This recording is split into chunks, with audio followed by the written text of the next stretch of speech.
শুধুমাত্র ৫ শতক জমিতে আমাদের ফুলকপি চাষে যে পরিমাণ আমাদের খরচ হয়েছে এবং লাভ ক্ষতি হয়েছে তা আজকে এই প্রতিবেদনের মাধ্যমে আমি আপনাদের সামনে তুলে ধরব।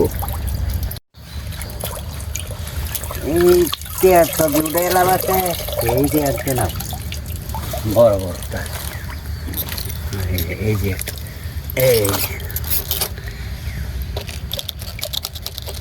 আমার আব্বা এই বছর শীতকালীন যে ফুলকপি চাষ সেখানে ৭ থেকে ৮০০ পরিমাণ চারা উনি এই জমিতে লাগিয়েছেন।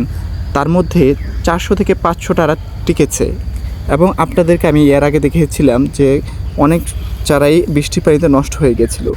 যেহেতু বৃষ্টির কারণে আমাদের ফুলকপি চারা নষ্ট হয়ে যাচ্ছিল, তাই আমাদের কয়েকটি স্তরে এখানে চারা লাগাতে হয়েছে। এই যে এইখানকার কপিগুলো হচ্ছে একটু বড় সাইজের, আর এই পাশেরগুলা ছোট সাইজ।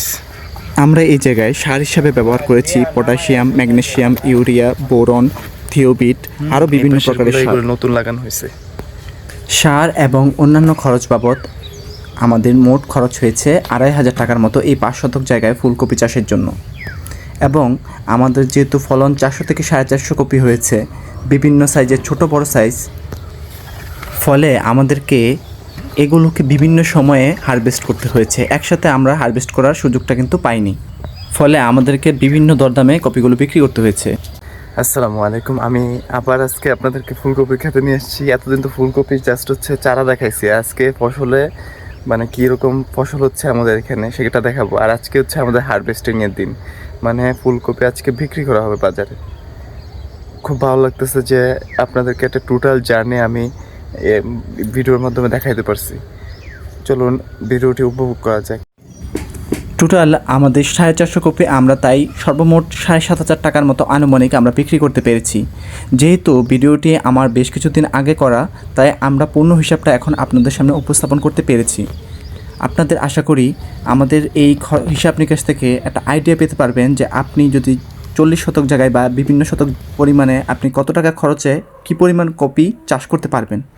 যেহেতু আমাদের ২৫০০ টাকা খরচ করে আমরা প্রায় ৭,৫০০ টাকার মতো বিক্রি করতে পেরেছি, আপনাদের মনে হতে পারে এখানে ৫,০০০ টাকা লাভ হয়েছে, কিন্তু কৃষিতে হাড় ভাঙা খাটুনির পরে এরকম টাকাটা আসে এবং আপনাকে অমানসিক দুশ্চিন্তা সাথে নিয়ে ঘুরতে হবে যে কখন বেশি কুয়াশা হয়, ফলন যেন নষ্ট না হয়। এছাড়াও আরও বিভিন্ন ধরনের টেনশন আছে। তাছাড়া হাড় ভাঙা খাটুনি তো আছেই, এগুলোকে বাজারে ক্যারি করে নিয়ে যাওয়া, একসাথে ২০-৩০ কেজি ঘাড়ে নেওয়া, এগুলো খুবই কঠিন ব্যাপার। তো সব কিছু মিলে আলহামদুলিল্লাহ, যেহেতু আমরা একটা নির্দিষ্ট পরিমাণ লাভের মুখ দেখেছি, তাই আলহামদুলিল্লাহ আমরা এই চাষে খুশি হয়েছি। বিভিন্ন বাধা পেরিয়ে আমরা শেষ পর্যন্ত সফলতার মুখ দেখতে পেরেছি। এবং ফুলকপিগুলো দেখুন কত সুন্দর হয়েছে মাশাল্লাহ, এক একটা সাইজ দেখুন, এবং কালারগুলো তো মাশাল্লাহ একদম, মানে যারা কিনতে আসছে তারা খুবই খুশি ছিল আমাদের এইরকম ফুলকপির সাইজ দেখে। শেষ পর্যন্ত আমার বাবাকে দেখে নিন। আল্লাহ হাফেজ।